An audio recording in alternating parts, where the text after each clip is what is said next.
एक नौजवान की आंख फूट गई, मुझे बाद हमारी बरज़खी जिंदगी शुरू होगी और ये जिंदगी क़यामत तक रहेगी। उस जिंदगी के बारे में किसी को कोई इल्म नहीं है। वलाकिन ला तशऊरून, कोई नहीं जानता उसकी कैफियत क्या होगी। और फिर हमें क़यामत के दिन हमारी कब्रों से उठाया जाएगा। वो हमारी एक तीसरी जिंदगी शुरू होगी, जिसको उखरवी जिंदगी कहा जाता है, आखिरी जिंदगी, आखिरत की जिंदगी। तो पहली जिंदगी ये है जो हम और आप जी रहे हैं। फिर एक जिंदगी वो होगी जो मरने के बाद शुरू होगी,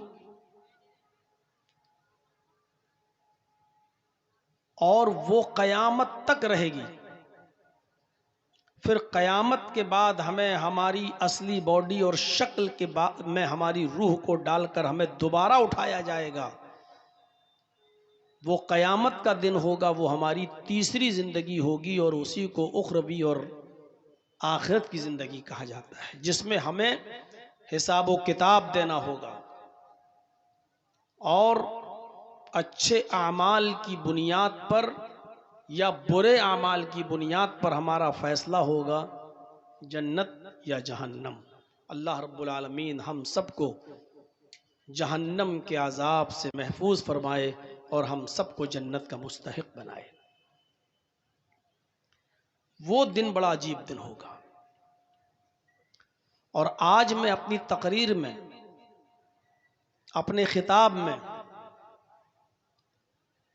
उस दिन के अंदर जो क़यामत का दिन कहलाता है,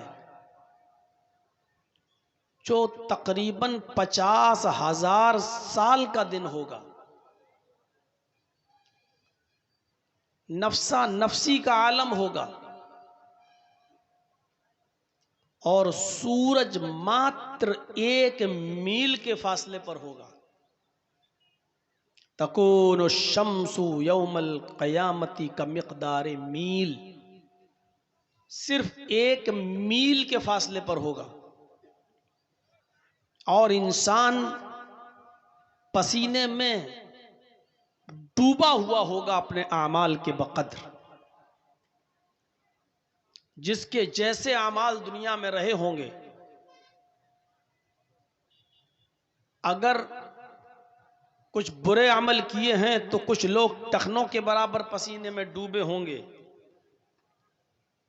और ज्यादा गुनाह किए हैं तो पिंडली के बराबर पसीने में डूबे होंगे, और उससे ज्यादा गुनाह किए हैं तो घुटनों के बराबर पसीने में डूबे होंगे, और मजीद गुनाह किए हैं तो कमर के बराबर पसीने में डूबे होंगे, और इससे ज्यादा गुनाह किए हैं तो हम कांधों के बराबर पसीनों में डूबे होंगे,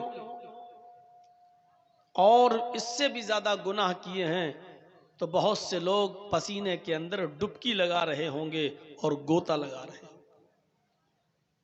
ये ऐसा दिन होगा। हजरत आयशा सिद्दीक़ा रज़ी अल्लाह ताला अन्हा ने पूछा था और कहा था एक बार अल्लाह के नबी सल्लल्लाहु अलैहि वसल्लम से कि अल्लाह के रसूल सल्लल्लाहु अलैहि वसल्लम, क्या क़यामत के दिन कोई रिश्तेदार अपने रिश्तेदार को याद रखेगा? शौहर अपनी बीवी को याद रखेगा? बाप अपने बेटे को याद रखेगा? माँ अपनी बेटी को या भाई अपनी बहन को याद रखेगा? तो अल्लाह के नबी सल्लल्लाहु अलैहि वसल्लम ने फरमाया, इंदल मीज़ान, जहां तराजू रखी जाएगी नेकियां और बुराइयां तौलने के लिए, जब नेकियां और बुराइयां तौली जा रही होंगी, उस वक्त कोई किसी को याद नहीं करेगा।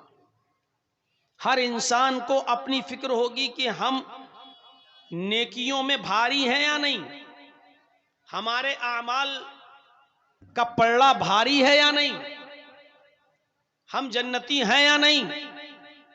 जब तराजू रखी जाएगी, नेकियां और बुराइयां तौली जाएंगी, तो उस वक्त कोई किसी को याद नहीं करेगा, सबको अपनी अपनी फिक्र होगी, अपनी अपनी टेंशन होगी सबको। एक तो इस मौके पर कोई किसी को याद नहीं करेगा, और फिर अल्लाह के नबी सल्लल्लाहु अलैहि वसल्लम फरमाते हैं पुल सरात पर कोई किसी को याद नहीं करेगा, किसी को किसी की फिक्र नहीं होगी, क्योंकि पुल सरात जहन्नम के ऊपर होगा और हर शख्स को पुल सरात के ऊपर से गुजरना होगा।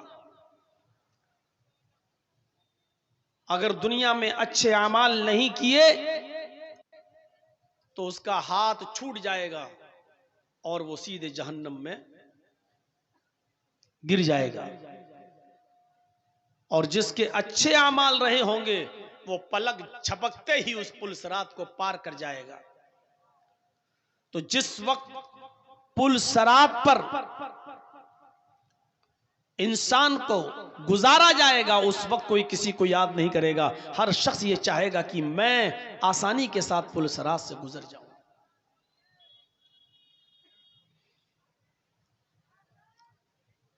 ये बड़ा अजीब मौका होगा।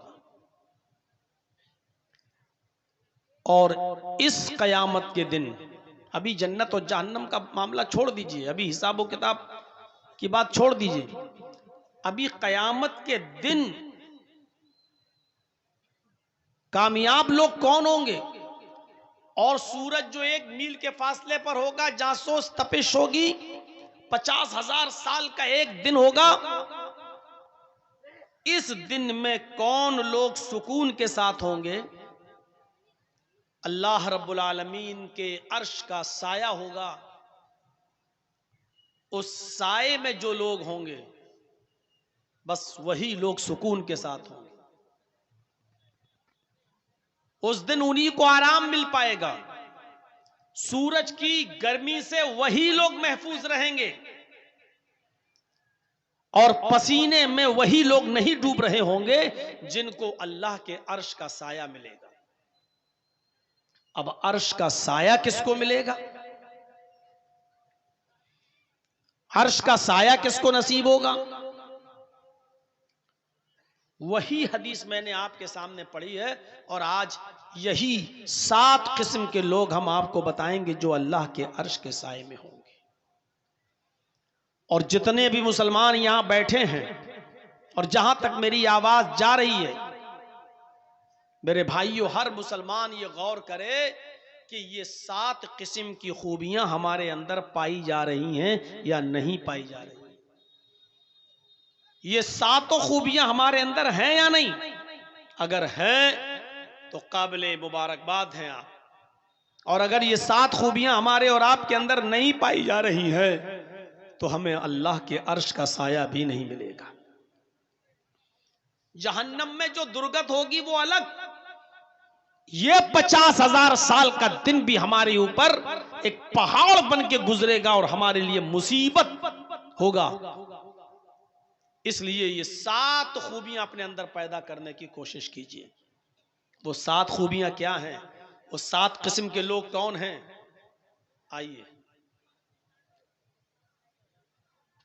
सबअतुन युज़िल्लुहुमुल्लाहु फी ज़िल्लिही यौमा ला ज़िल्ला इल्ला ज़िल्लुहु अल इमामुल आदिल। 7 किस्म के लोग अल्लाह के अर्श के साए में होंगे। यौमा ला ज़िल्ला इल्ला ज़िल्लुहु, उस दिन अल्लाह के अर्श के साए के अलावा कोई दूसरा साया नहीं होगा। 7 किस्म के लोगों को अल्लाह अपने अर्श के साए में पनाह देगा, जगह देगा। यौम ला ज़िल्ला इल्ला ज़िल्लुहु, और उस दिन अर्श के साए के अलावा कोई साया ना होगा। अल इमामुल आदिल, अदलो इंसाफ करने वाला अमीर, अदलो इंसाफ करने वाला इमाम, अदलो इंसाफ करने वाला हुक्मरां, हाकिम वक्त, पहला शख्स। वशाबुन नशा फी इबादत रब्बी, दूसरा वो नौजवान जो अपने रब की इबादत में लगा हुआ है, वो नौजवान जिस का मिजाज सिर्फ अपने रब की इबादत करने क्या है, बस वो अपने रब की इबादत में लगा हुआ है। तीसरा, वरजुलन कल्बुहु मुअल्लकुन फिल मसाजिद, वो आदमी जिसका दिल मस्जिद की तरफ अटका हुआ है। अभी जोहर पढ़ के आया, घर पे काम कर रहा है, उसका दिमाग लगा है असर का वक्त कब होगा। असर पढ़ के निकला है, कुछ काम कर रहा है, बार बार घड़ी देख रहा है, बार बार आसमान की तरफ देख रहा है कि मगरिब का वक्त कब होगा। जिसका दिल मस्जिद की तरफ लगा हुआ है। 3, वरजुलानी तहाब्बा फिल्लाह इज्तमा अलैहि व तफर्रका अलैहि, और वो दो लोग जो आपस में किसी से मोहब्बत करते हैं तो अल्लाह के लिए, और किसी से नफरत करते हैं तो भी अल्लाह के लिए। अपना जाती मफाद और अपनी जाती दुश्मनी नहीं होती है। अगर किसी से दोस्ती है तो अल्लाह के लिए, और अगर किसी से दुश्मनी भी हुई है तो अल्लाह के लिए। 4 किस्म के लोग हो गए। 5वां शख्स याद कीजिए, 5वां नौजवान, 5वां आदमी, वरजुलुन तलबतहु इम्राअतुन ज़ात मनसबिन व जमाल फ़क़ाल इन्नी अख़ाफ़ुल्लाह। वो नौजवान आदमी, वो शख्स जिसको किसी खूबसूरत और हसीन और जमील औरत ने और इज्जतदार और शरीफ खानदान की औरत ने उसको गुनाह करने की दावत दी, उसको बुराई की तरफ बुलाया, उसको अपनी तरफ माइल किया, उसको अपनी तरफ लुभाना चाहती है, उसके साथ मुंह काला करने की दावत दे रही है, उसके साथ जिना करना चाहती है और उसको बुला रही है, उसको दावत दे रही है गुनाह करने की। और इस आदमी ने उसकी दावत के मिलने के बाद, उसकी तरफ से निमंत्रण मिलने के बाद, न्योता मिलने के बाद, बुराई का मौका होने के बावजूद उस औरत को झाड़ते हुए, फटकारते हुए कह दिया, दूर हट, इन्नी अखाफुल्लाह, मैं अल्लाह से डरता हूं। ये 5वां आदमी भी अल्लाह के अर्श के साए में होगा। और छठा शख्स कौन होगा?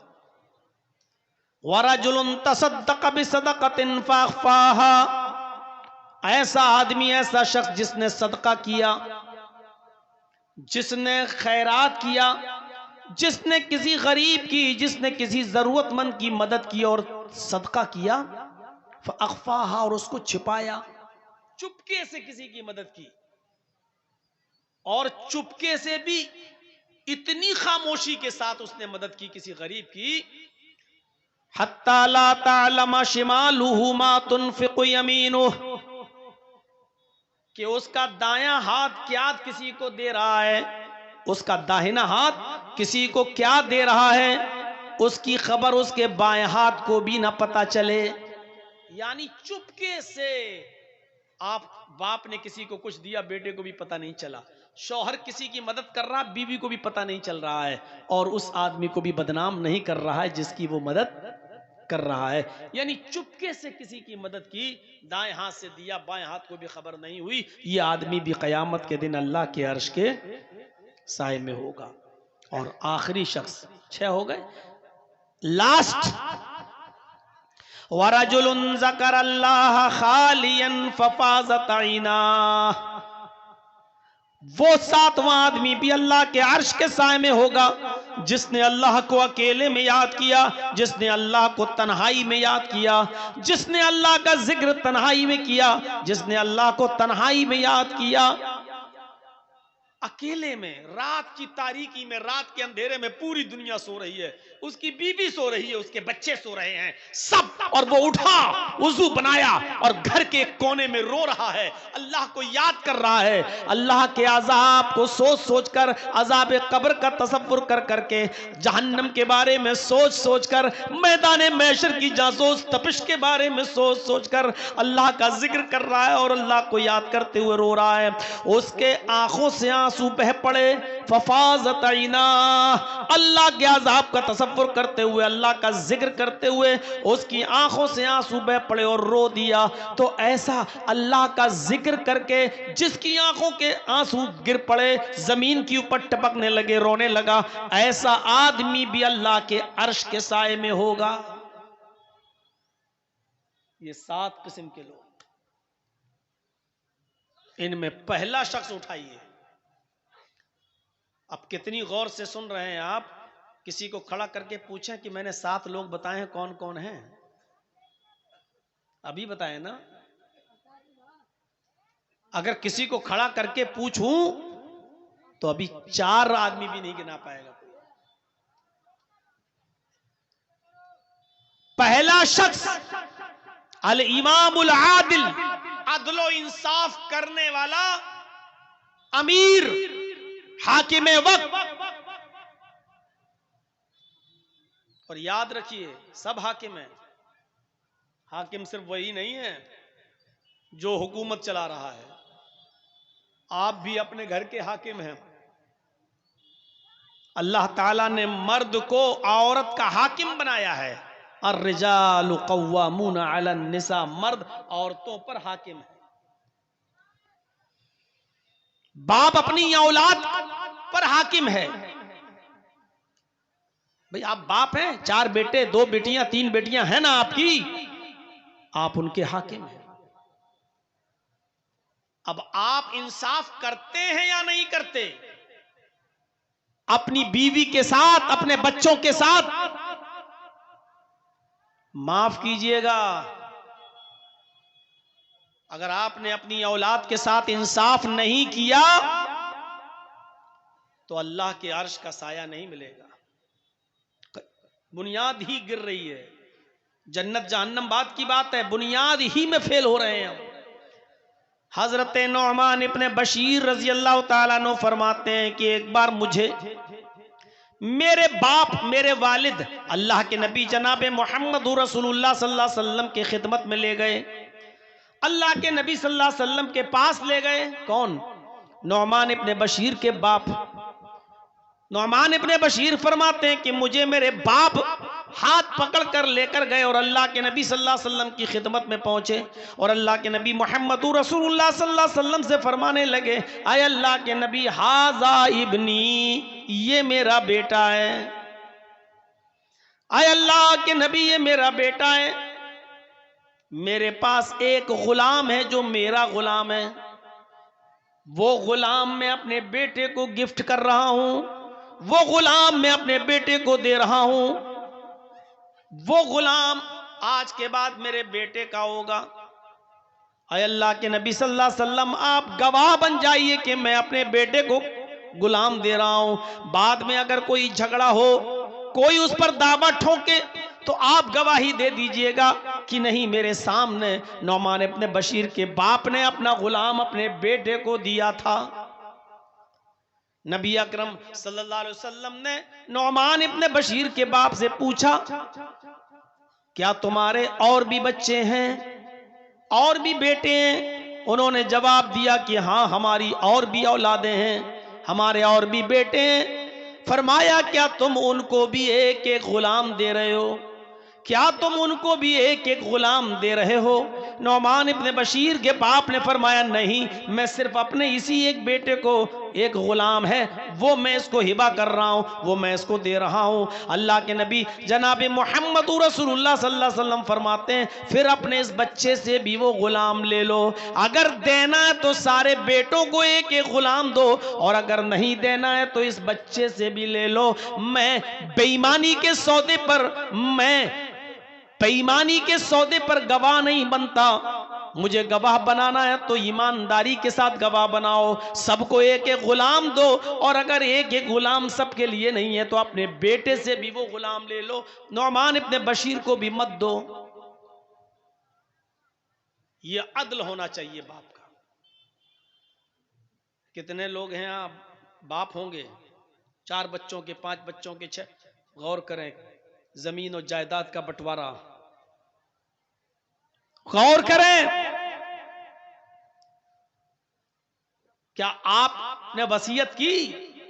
आपके 2 बेटे हैं, 2 बेटियां हैं, आपके मरने के बाद बेटों ने वरासत ले ली, क्या आपकी बेटियों को भी हक मिला? मसला याद रखिएगा, बाप की जिंदगी में औलाद का कोई हक नहीं है। बाप की जिंदगी में औलाद का कोई हक नहीं है। अगर वो अपनी जिंदगी में बंटवारा करता है कोई बाप, तो जितना बेटे को देगा उतना ही बेटी को भी देगा, जितना बेटे को देगा उतना बेटी को भी देगा। हां, अगर बाप ने जिंदगी में बंटवारा नहीं किया तो बाप की वरासत बाप के इंतकाल के बाद जब तकसीम होगी तो जितना बेटे को मिलेगा उससे आधा बेटी का भी हक बनेगा, लेकिन वरासत मरने के बाद तकसीम होगी तब। लेकिन आपने वसीयत की कि मेरे इंतकाल के बाद मेरे बेटों का जितना बने बेटों को देना, मेरी बेटी का जितना बने उन बेटियों को देना, क्या आपने वसीयत की? अगर जमीन और जायदाद के बंटवारे में अमानतदारी नहीं हुई, बेटों के साथ बेटियों को हक नहीं मिला, बहनों को हक नहीं दिया आपने, आपके मरने के बाद आपकी बीवी को हक नहीं मिला, तो याद रखिए कयामत के दिन अर्श का साया नसीब नहीं होगा। साया अर्श का मिलेगा ही उस शख्स को जो अदल और इंसाफ कर रहा होगा। एक जिम्मेदार शख्स के लिए जरूरी है कि वो जिम्मेदारी के साथ निभाए और अदल और इंसाफ करने की वसीयत कर जाए अपनी जिंदगी में कि मेरे बच्चों सुनो, एक आलिम को बुला लेना मेरे इंतकाल के बाद, और वो जमीन और जायदाद का बिल्कुल सही सही बंटवारा कर दे, बेटों का जितना बनता बेटों को दे दे, बीवी का जितना बनता वो बीवी को दे दे, बहनों का बेटियों का जितना बनता वो बेटियों को दे दे, मेरे मरने के बाद मेरी बहन का जितना बनता वो बहन का हक दिया जाए। अगर आपने ये अदल से काम नहीं लिया तो याद रखिएगा, सबातु युज़िल्लुहुमुल्लाहु फी ज़िल्लिही यौम ला ज़िल्ला इल्ला ज़िल्लुहु अल इमामुल आदिल। कयामत के दिन जो 7 किस्म के लोग अल्लाह के अर्श के साए में होंगे उनमें हम नहीं होंगे, क्योंकि हमने अपनी औलाद के साथ अदल इंसाफ का मामला नहीं निभाया। अगर आप हाकिम वक्त हैं तब तो और ज्यादा जिम्मेदारी बढ़ जाती है कि अपनी रियाया के साथ और आवाम के साथ और पब्लिक के साथ अदल करें, वरना बहुत भयानक अंजाम होगा। गस्सान का बादशाह शाह गस्सान, जिसका नाम जबला इब्ने अयहम है, बहुत बड़ा बादशाह है गस्सान का, ईसाई है, इस्लाम से मुतासिर हो गया, इस्लाम की तालीमात से मुतासिर हो गया, प्रभावित हो गया और सोचने लगा कि अब मैं इस्लाम कबूल कर लूं तो बेहतर है, क्योंकि इस्लाम दिन पे दिन बढ़ता जा रहा है, इस्लाम के अंदर खूबियां ही खूबियां नजर आ रही हैं। लेकिन वो समझ रहा था कि मैं तो ईसाइयों का बादशाह हूं और कई मर्तबा उमर से टक्कर ले चुका हूं, उमर मुझसे नाराज होंगे, अमीरुल मोमिनीन उमर फारूक मुझसे गुस्सा होंगे, पता नहीं मैं इस्लाम कबूल करने चाहूं तो वो मेरे इस्लाम को माने भी या ना माने, कहीं मेरी गर्दन न उड़ा दें। इसलिए शाह गस्सान अपना एक कासिद, अपना एक दूत, अपना एक एलची लेटर लिखकर, खत लिखकर अमीरुल मोमिनीन के पास भेजता है। गस्सान का बादशाह जबला इब्ने अयहम एक लेटर लिखता है और अपने दूत के जरिए, अपने कासिद के जरिए वो लेटर भिजवाता है कि हजरत उमर फारूक से ये पूछो कि शाह गस्सान जबला इब्ने अयहम, गस्सान का बादशाह जो ईसाई है, वो इस्लाम कबूल करना चाहता है, क्या मेरी इस्लाम में एंट्री होगी या नहीं होगी? उसने एक कासिद को भेजा कि अब पता चल जाएगा मेरे कासिद के साथ उमर क्या सलूक करते हैं, मेरे भेजे हुए दूत के साथ उमर क्या सलूक करते हैं। अगर अच्छा सलूक किया तो ठीक, मैं इस्लाम ले आऊंगा, और नहीं तो फिर मैं ईसाई बना रहूंगा। जब वो कासिद, वो दूत हजरत उमर फारूक के पास आया और अमीरुल मोमिनीन को वो लेटर दिया, हजरत उमर ने उस लेटर को पढ़ा और पढ़ने के बाद उसी लेटर पर जवाब लिखवा दिया कि तुम फौरन चले आओ और इस्लाम कबूल कर लो। इस्लाम कबूल करने के बाद तुम्हारे ऊपर कोई नुकसान नहीं है, तुमसे कोई इंतकाम नहीं लिया जाएगा, तुमसे कोई बदला नहीं लिया जाएगा। शाह गस्सान ने जब जबला इब्न हमने ये लेटर पढ़ा तो बड़ा ताज्जुब करने लगा कि हजरत उमर फारूक रज़ियल्लाहु ताला अन्हु ने इतनी आसानी के साथ मेरे इस्लाम कबूल करने की बात मान ली और पुरानी दुश्मनी सब भूल गए। उसको हजरत उमर की ये सादगी पसंद आई। उसने अपने 500 घुड़सवारों को लिया, 500 साथियों को लिया और अपने घोड़ों पर बैठकर वो मदीने की तरफ सफर करने लगा।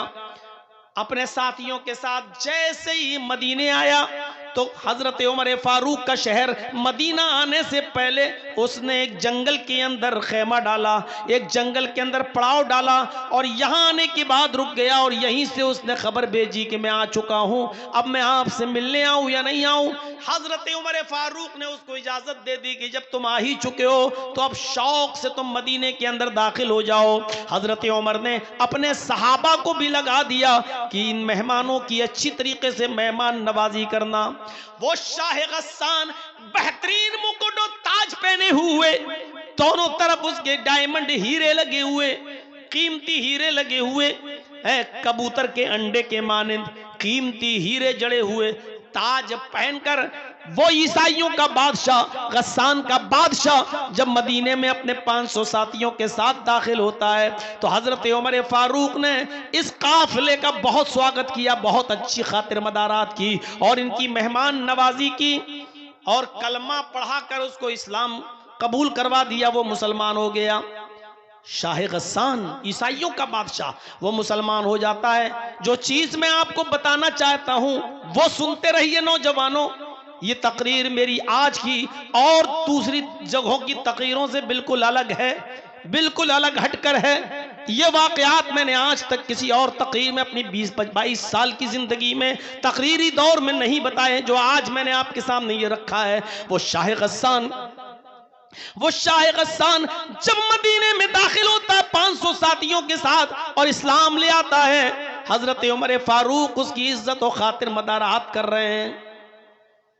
इन्हीं दिनों में हज का सीजन शुरू हो जाता है, इन्हीं दिनों में हज का सीजन शुरू हो जाता है।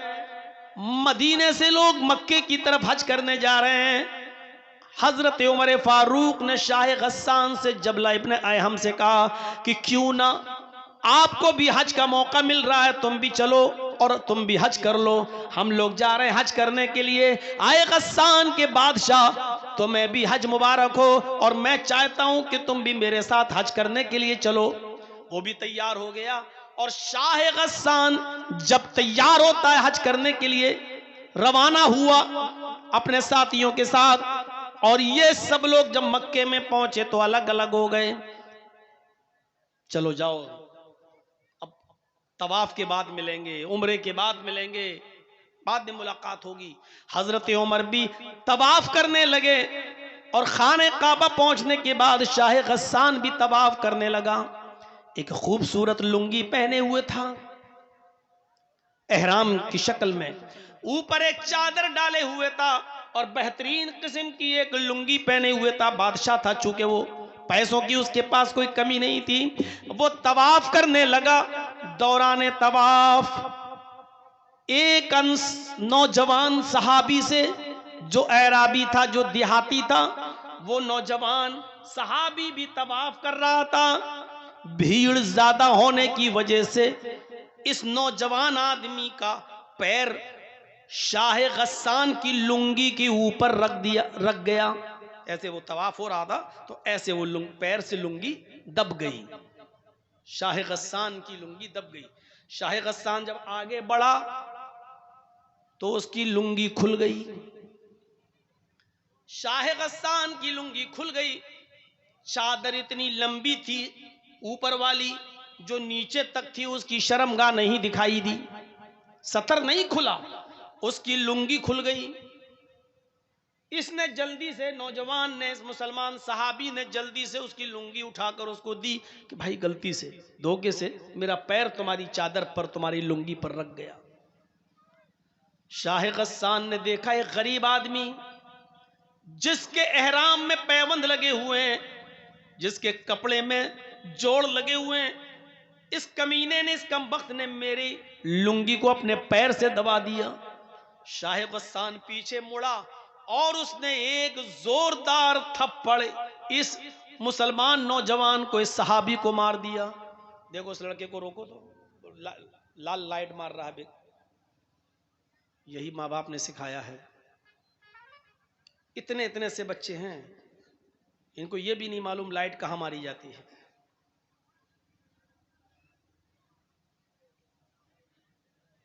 उसने एक जोरदार थप्पड़ इस नौजवान को, इस देहाती मुसलमान सहाबी को मारा। थप्पड़ इतनी जोर का लगा कि उस नौजवान देहाती सहाबी की आंख फूट गई, उसकी एक आंख बाहर आ गई। वो नौजवान उस वक्त कुछ नहीं बोला, खामोश रहा और उसने अपना तवाफ पूरा किया। उसके बाद फिर वो अपने कबीले में गया। कबीले की लड़ाई बहुत बुरी होती है। जब वो अपने कबीले में पहुंचा तो लोगों ने पूछा कि तुम्हारी आंख कैसे फूटी। उसने बताया कि ऐसा ऐसा मामला हो गया। और शाह गस्सान ने, गस्सान के बादशाह ने एक थप्पड़ मारा, और थप्पड़ इतनी जोर से मारा कि मेरी आंख फूट गई। पूरे कबीले के लोग आग बगूला हो गए। अरे नया नया इस्लाम लाया और इतनी हेकड़ी, हमारे आदमी को मारेगा। ये तमाम के तमाम लोग हजरत उमर फारूक के पास मक्के आ गए। हजरत उमर फारूक के सामने मुकदमा दायर कर दिया कि आपके शाह गस्सान, जो अभी कुछ दिन पहले मदीने में इस्लाम लाया है, उसने धोखे से हमारे नौजवान का पैर उसकी चादर पे पड़ गया और उसकी लुंगी खुल गई। लेकिन उसने पलटकर इतनी जोर से थप्पड़ मारा कि हमारे साथी की, इस देहाती नौजवान की आंख फूट गई। मुझे इंतकाम चाहिए, बदला चाहिए। हजरत उमर फारूक ने शाह गस्सान को बुलाया। गस्सान का बादशाह तलब किया गया, जो मुसलमान हो चुका है। और फिर यूं दोनों में गुफ्तगू होती है। हजरत उमर फारूक ने फरमाया, आए शाह गस्सान, आए जबला इब्ने अहम, तुम्हारे बारे में ये शिकायत मिली है, क्या ये सही है? कहने लगा वो जबला, अमीरुल मोमिनीन, इस नौजवान देहाती आदमी ने मेरी चादर पर पैर रख दिया। मैं आगे बढ़ा, मेरी लुंगी खुल गई, मेरी चादर खुल गई। मैंने इसको एक थप्पड़ मार दिया है। हजरत उमर फारूक ने कहा, शाह गस्सान, इस नौजवान ने यह बता दिया है कि हां मेरा पैर उसकी चादर पर रख गया था, लेकिन मैंने जानबूझकर ऐसा नहीं किया, धोखे से ऐसा हो गया। एक मामूली सी गलती की इतनी बड़ी सजा तुमने उसको दे दी कि उसकी आंख का ढेला बाहर आ गया, उसकी आंख फूट गई। शाह गस्सान कहने लगा, एक गरीब आदमी की आपको इतनी फिक्र क्यों हो रही है? हजरत उमर फारूक कहते हैं कि इस्लाम लाने के बाद अमीरी गरीबी इस्लाम में नहीं चलती है। आए शाह गस्सान, इस्लाम जितना अमीरों के लिए उतना ही गरीबों के लिए है, और मुझे इसको इंसाफ दिलाना है, इसको न्याय मिलना चाहिए। शाह गस्सान ने कहा, ठीक है, तो फिर बताइए कि मुझे क्या करना होगा, बताइए मैं क्या करूं, इंसाफ का तकाजा क्या है, क्या करूं? हजरत उमर फारूक ने कहा, शाह गस्सान, इस नौजवान से, इस देहाती से, इस सहाबी से, इस बेचारे गरीब आदमी से माफी मांग लो। अगर माफी देता है तो ठीक, वरना उसको कुछ ले देकर कुछ ले देकर उसको राजी कर लो। अगर माफ करता है तो ठीक, और माफ नहीं करता है तो उसको कुछ ले देकर राजी करो। शाह गस्सान कहने लगा एक मामूली आदमी से, मैं गस्सान का बादशाह हूं और मैंने बादशाहत की है, अमीरुल मोमिनीन मैं बादशाह हूं, मेरा बाप भी बादशाह रह चुका है, मेरा दादा भी गस्सान का बादशाह रह चुका है, मैं खानदानी बादशाह से चला आ रहा हूं, और मैं बादशाह होने के बाद एक मामूली आदमी से, एक गरीब आदमी से माफी मांगूंगा, यह बिल्कुल नहीं हो सकता है। मैं किसी भी कीमत पर माफी मांगने के लिए तैयार नहीं हूं, मैं एक मामूली आदमी से माफी मांगूंगा। हजरत उमर फारूक ने कहा तो फिर इंतकाम के लिए तैयार हो जाओ। उसने कहा कैसा इंतकाम? कहा आंख के बदले आंख, तुम्हारी भी आंख फोड़ी जाएगी। गौर करो ये किससे कह रहे हैं हजरत उमर फारूक, जो अभी चंद दिन पहले इस्लाम लाया है।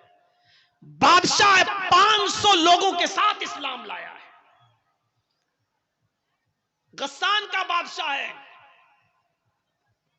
कहा मेरी आंख फोड़ी जाएगी? कहा हां। तो कहने लगा फिर मैं ऐसे इस्लाम को छोड़ने के लिए तैयार हूं। आए अमीरुल मोमिनीन, जिसमें अमीरों का ख्याल न रखा जाए, जिसमें बादशाहों की बादशाहत का भी ख्याल न रखा जाए, जिसमें उनकी इज्जत और तौकीर का ख्याल न हो, तो ऐसे इस्लाम को फिर मैं छोड़ दूंगा। हजरत उमर ने कहा ये तुम्हारी मर्जी। उसने कहा ठीक है मैं इस्लाम छोड़ने के लिए तैयार हूं, लेकिन इससे माफी नहीं मांगूंगा। हजरत उमर फारूक ने कहा अगर इस्लाम छोड़ते हो तो याद रखना मुर्तद की जो सजा है इस्लाम में वो मैं तुम्हें दूंगा, और मुर्तद की सजा यह है कि इस्लाम जो नहीं लाया वो तो चैन के साथ है, वो तो सुकून के साथ है, लेकिन इस्लाम लाने के बाद फिर इस्लाम को छोड़कर किसी और मजहब में जा रहा कोई जाता है तो फिर इस्लाम में उसकी सजा है कि उसकी गर्दन उड़ाई जाए। अगर तुम इस्लाम को छोड़ने का इरादा बना रहे हो तो फिर मैं तुम्हारी गर्दन उड़ाने के लिए तैयार हूं। अभी तो आंख फुड़वा लो, तुम्हारा मामला बन जाएगा, आंख के बदले आंख। और अगर इस्लाम को छोड़ने की धमकी दी तो मुर्तद की सजा यह है इस्लाम में कि उसकी गर्दन उड़ा दी जाए, मैं तुम्हारी गर्दन उड़ा दूंगा। वो चारों तरफ से फंस गया। शाह गस्सान माफी मांग रहा है तो छोटा हो रहा है, आंख फुड़वा नहीं सकता, मुर्तद हो जाए तो कत्ल। उसने कहा अमीरुल मोमिनीन मैं चारों तरफ से इस वक्त फंसा हुआ हूं, मुझे एक दिन की मोहलत दीजिए, मैं सोच समझकर बताता हूं, मुझे माफी मांगना है या आंख फुड़वाना है या मुझे इस्लाम छोड़ना है, मुझे फैसला करने के लिए मुझे एक दिन की मोहलत दीजिए, 24 घंटे की मोहलत। हजरत उमर फारूक ने कहा ठीक है मैं तुम्हें एक दिन की मोहलत देता हूं, सोच समझकर बताओ, माफी मांग लोगे, वो अगर माफ कर देगा तो ठीक, और मुझे उम्मीद है कि इंशाअल्लाह वो माफ कर देगा, लेकिन ये उसका मामला है, वो करे या ना करे। ले दे के मामला बना लो, जितने में वो तैयार हो जाए।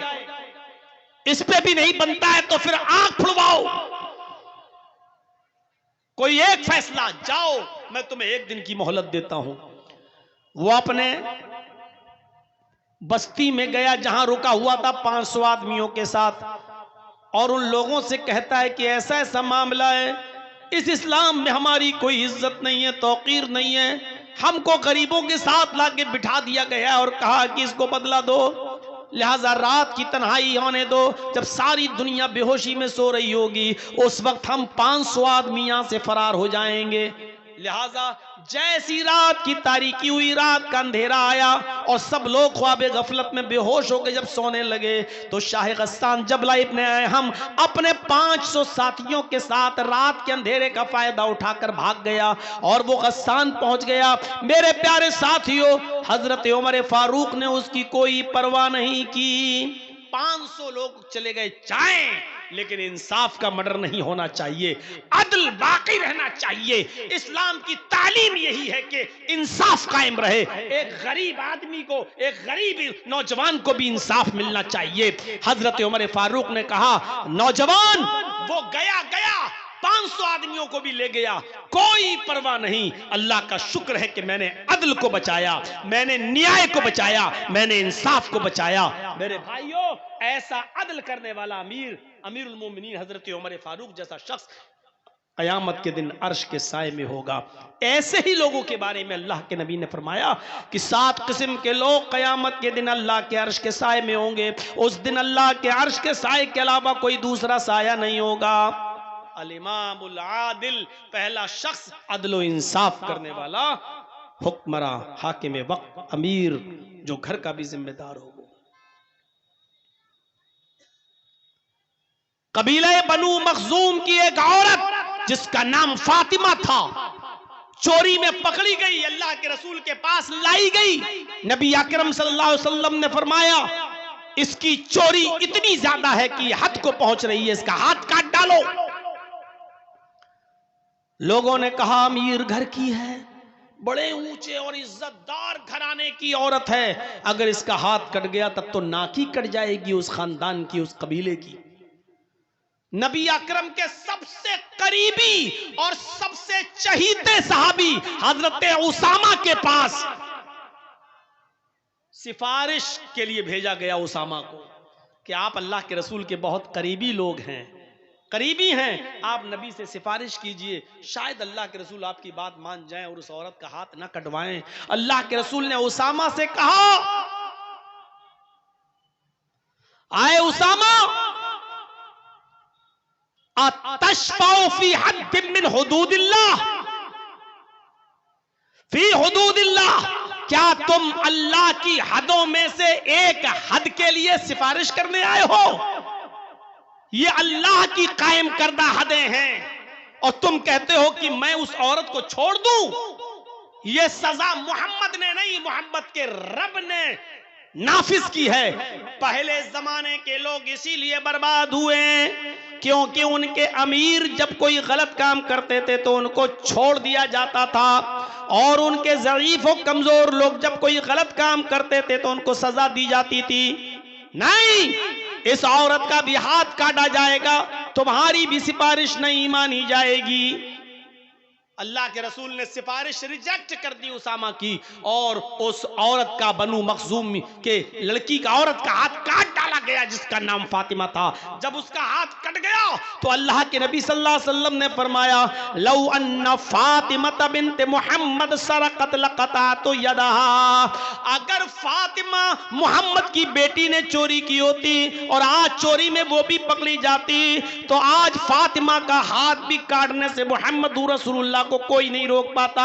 इसलिए कि ये अदल का तकाजा है और ये सजा अल्लाह तबारक व तआला की तरफ से नाफिज की गई है। ये सजा मोहम्मद रसूलुल्लाह की बनाई हुई नहीं है। अगर आज इस औरत की जगह पर मोहम्मद की अपनी बेटी भी चोरी में पकड़ी जाती तो जमाना देखता, दुनिया देखती कि मोहम्मद अपनी बेटी फातिमा का भी हाथ कटवा देता। ये है अदल इंसाफ। और जिस कौम में अदल इंसाफ नहीं है, समझ लो अर्श के साए में उनको जगह नहीं मिलेगी। चलिए अब थोड़ा सा और आगे बढ़े। पहली चीज हो गई है अदल इंसाफ करने वाले लोग। दूसरा कौन? वशाबुन नशा फी इबादत रब्बिही, दूसरा वो नौजवान जो अपने रब की इबादत में लगा हुआ है, अपने रब की इबादत में उसने सब कुछ भुला दिया, अपने रब की इबादत। नौजवान शाबुन नशा फी इबादतिल्लाह, इसका मतलब क्या है? अल्लाह ताला को जवानी की इबादत ज्यादा पसंद है। बुढ़ापे में तो सभी इबादत करने लगते हैं, बच्चों की शादी हो गई, अब सब हो गया, अब जा रहे हैं हज करना है, सबसे निबट गए, अब चलो हज करें आए। अब हज करके आए तो अब अल्लाह अल्लाह करने पहुंच गए मस्जिद में। पूरी जवानी तो खुराफातों में गुजार दी। अब जब 2-3 साल के मेहमान रह गए, खूसट बुढ़े हो गए, सही से जबान चलती नहीं है, हाथ पैर उठ नहीं रहे, अब जा रहे हैं अल्लाह ताला की इबादत करने। मैं ये नहीं कह रहा हूं कि ये इबादत अल्लाह को पसंद नहीं, लेकिन नौजवानी की इबादत ज्यादा पसंद है। गौर करो, वो हजरत हंज़ला रज़ी अल्लाह ताला अन्हु जिनकी शादी हुई है और आज पहली रात है, रुखसत होकर बीवी घर पे आई है। आज शादी हुई, आज पहली रात है, शौहर अपनी बीवी के साथ, हंजला अपनी बीवी के साथ सो रहे हैं। मियां बीवी के दरमियान जो ताल्लुक होता है वो भी कायम हो चुका है। इतने में जंग का ऐलान हो जाता है, जिहाद के लिए निकलने का ऐलान हो जाता है।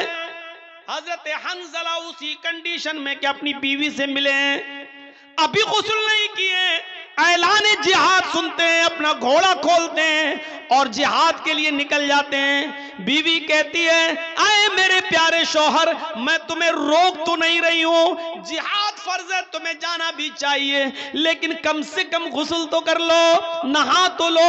अभी आपने मेरे साथ सोहबत की है, मेरे साथ हम बिस्तर हुए हैं और फौरन मैदान जिहाद में जाने लगे हैं, कम से कम आप गुस्ल तो कर लो। फरमाया, आए मेरी बीवी, ऐलान नहीं सुना है, ये निदाई, ये आखिरी आवाज है। इस आवाज को सुनने के बाद कोई शख्स भी अब थोड़ी देर भी अपने घर में नहीं रुक सकता है। मेरी बीवी, मैं गुस्ल के लिए कैसे रुक जाऊं कि ये आखिरी निदा आ चुकी है कि अब कोई भी अपने घर में ना रुके, मैं फौरन निकल रहा हूं। अल्लाह मेरे दिल के हाल को जानता है, अल्लाह मेरी दिल की नीयत को जानता है। उठे, घोड़ा खोला और दौड़े और चले गए मैदान जंग में, लड़े, कई काफिरों को कत्ल भी किया, लेकिन उस जंग के अंदर खुद भी शहीद हो गए, शहीद हो गए। और शहीद का उसूल यह है शरीयत में कि उसको जिन कपड़ों में शहीद होता है, कोई आदमी अल्लाह की राह में जब मारा जाए तो उन्हीं कपड़ों में दफन किया जाता है, शहीद को कोई नया कफन नहीं पहनाया जाता, शहीद को गुस्ल नहीं दिया जाता, शहीद की जनाजे की नमाज नहीं पढ़ी जाती, ऐसे ही उसको उन्हीं कपड़ों में दफन कर दिया जाता है। जब उसको दफन करने के लिए ले जाया जा रहा था तो हंजला की बीवी कहने लगी, अल्लाह के रसूल, मेरे शौहर को गुस्ल दे दीजिए। अल्लाह के नबी फरमाते हैं, अय हंजला की बीवी, क्या तुझे पता नहीं तेरा शौहर शहीद हुआ है और शहीद को गुस्ल नहीं दिया जाता, उसको इन्हीं कपड़ों में कफनाया जाएगा, इन्हीं कपड़ों में दफनाया जाएगा जिसमें वो शहीद हुआ है, और कयामत के दिन इसी हाल में उठेगा कि उसके जिस्म से खून गिर रहा होगा। अल्लाह खून, गिरते हुए खून को देख कर कहेगा, फरिश्तों इसको जन्नत में ले जाओ, ये तो मेरे लिए सारी चीजों की कुर्बानी देकर आया है, इसका क्या हिसाब लूं, इससे क्या सवाल करूं, इससे क्या पूछताछ करूं, इससे क्या क्वेश्चन आंसर करूं, इसको जन्नत में दाखिल कर दो। हंजला की बीवी कहती, अल्लाह के रसूल, मैं कैसे बताऊं, इन्नल्लाह ला यस्तही मिनल हक, अल्लाह ताला हक बात से नहीं शर्माता है।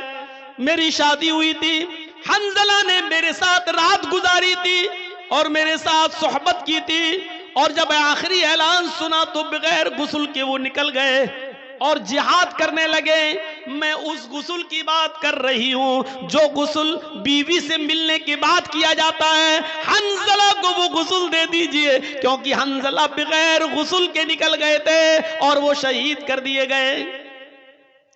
थोड़ी देर तवक्कुफ किया, अल्लाह के नबी जनाब मोहम्मद रसूलुल्लाह थोड़ी देर रुके रहे और थोड़ी देर के बाद फरमाया, साथियों इस जनाजे को उठाओ और कब्रिस्तान में ले जाकर इनको दफन करो, मैं भी चल रहा हूं। हंजला की बीबी फिर बोली, अल्लाह के नबी इतनी देर रुकने के बाद भी आपने गुस्ल नहीं दिया। फरमाया, हंजला की बीबी अपने घर जा, तेरे शौहर को मोहम्मद रसूलुल्लाह की गुस्ल की जरूरत नहीं है। आसमान से 70,000 फरिश्ते जमीन पर उतरे और उन फरिश्तों ने तेरे शौहर को गुस्ल दे दिया। तेरा शौहर गसीलुल मलाइका है, फरिश्तों ने तेरे शौहर को गुस्ल दे दिया है। तेरे शौहर को हमारे गुस्ल की जरूरत नहीं है, तेरा शौहर फरिश्तों के जरिए गुस्ल दिया हुआ है। और फिर हंजला को दफन कर दिया गया। मेरे भाइयों, ये नौजवानी की इबादत थी, अपनी प्यारी बीवी को छोड़ दिया, पहली शादी, पहली रात, 24 घंटे भी अपनी बीवी के साथ नहीं रह पाया और ऐलान सुना, निकल गया, जिहाद किया और कत्ल हो गया, शहीद हो गया। ऐसा नौजवान अल्लाह के अर्श के साए में होगा। वह शाबुन नशा फी इबादत रब्बी, वो उक़बा इब्ने नाफ़े जिसने इस्लाम का परचम लहराते लहराते दाएं इस्लाम, बाएं इस्लाम, पीछे इस्लाम, सामने समंदर। अल्लाह, मैं दाएं देखता हूं तो तेरे नबी का झंडा लहरा रहा है, बाएं जहां जाता हूं तेरे नबी का परचम लहरा रहा है, पीछे मुड़ के देखता हूं और जहां जहां तक मैं गया हूं तेरे नबी का झंडा लहर चुका है, सामने समंदर है, अब मैं क्या करूं? यानी अब दुनिया में कोई चप्पा बाकी नहीं रहा, जहां तक हम गए इस्लाम ही इस्लाम, अब सामने समंदर है। आय अल्लाह, ये हमारे साथ 1500 नौजवान हैं जो घोड़े पे बैठे हुए हैं, ये सब इस्लाम का झंडा लहराना चाहते हैं। मैंने दाएं बाएं और पीछे तो इस्लाम लहरा दिया है, तेरे नबी का झंडा फहरा दिया है, लेकिन आगे समंदर है। आय अल्लाह, अब मैं क्या करूं? उसने समंदर के पास अपनी तलवारों को गाड़ा, समंदर के पानी से वुजू बनाया और वहीं पर नमाज पढ़ी पी। नमाज अदा करने के बाद कहने लगा वो नौजवान उक़बा इब्न नाफ़े, आय अल्लाह, अगर मैं इस समंदर के बारे में जान जाऊं कि इस समंदर को पार करने के बाद भी तेरी कोई मखलूक रहती है, इस समंदर को क्रॉस करने के बाद कोई तेरी बस्ती आबाद है जहां तेरे बंदे रहते हैं, तो आय अल्लाह, अगर मुझे इस बात का इल्म हो जाए तो कसम है तेरे इज्जत व जलाल की, मैं अपने घोड़ों को समंदरों में डाल दूंगा और समंदर से तैरते तैरते उस बस्ती तक पहुंचने की कोशिश करूंगा और उस वक्त तक चैन के साथ नहीं सोऊंगा जब तक कि उस बस्ती में भी तेरे नबी जनाबे मोहम्मद रसूलुल्लाह का परचम न लहरा दूं। उक़बा इब्न नाफ़े के अंदर ये कौन सा जज्बा था? इबादत का जज्बा।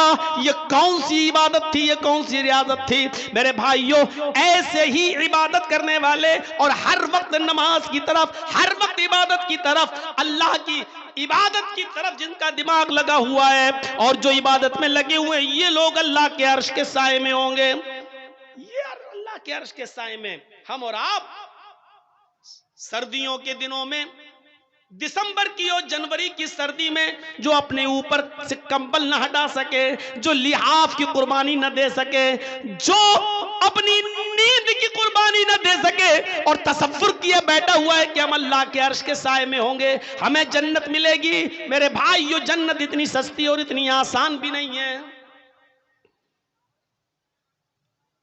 दो चीजें, अदल इंसाफ करने वाला और दूसरा वो नौजवान जो अल्लाह अपने रब की इबादत में लगा हुआ है। अब तीसरी चीज पे आइए, वरजुलुन ज़करल्लाह खालियन फफाज़त ऐना वरजुलुन क़ल्बुहु मुअल्लकुन फिल मसाजिद। तीसरा वो आदमी जिसका दिल मस्जिद की तरफ लगा हुआ है, जिसकी तशरीह मैंने अभी हल्की सी की थी।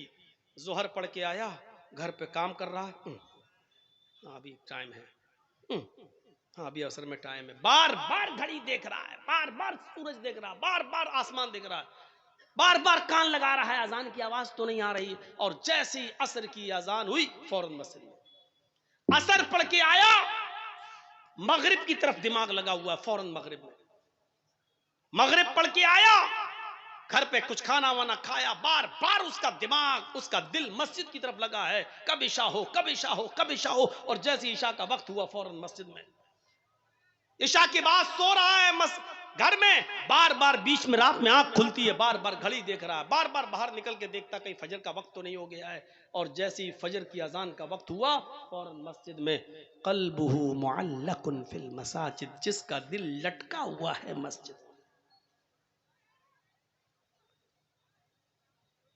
हजरत मुसअब रज़ी अल्लाह ताला अन्हु आमिर इब्ने अब्दुल्लाह इब्ने जुबैर का वाकया नकल करते हैं।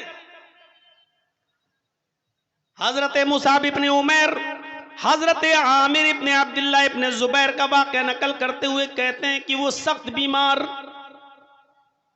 आखिरी सांसें ले रहे हैं, काफी कमजोरी और जिस्म में उनकी नकाहत है, कमजोरी है। और इतने में उनके कानों में अजान की आवाज जाती है, और नोट कीजिएगा ये मगरिब की अजान है।